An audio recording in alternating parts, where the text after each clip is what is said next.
Our second proposal, the Block Bounty API, is a 45,600 ADA, and it is 1.44% of the fund for open source dev ecosystem.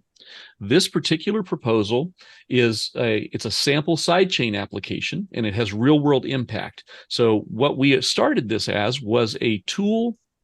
that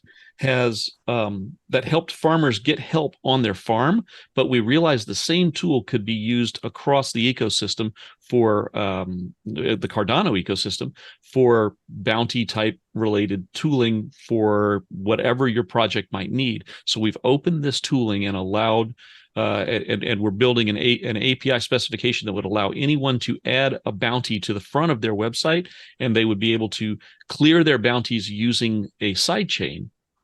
for all of the work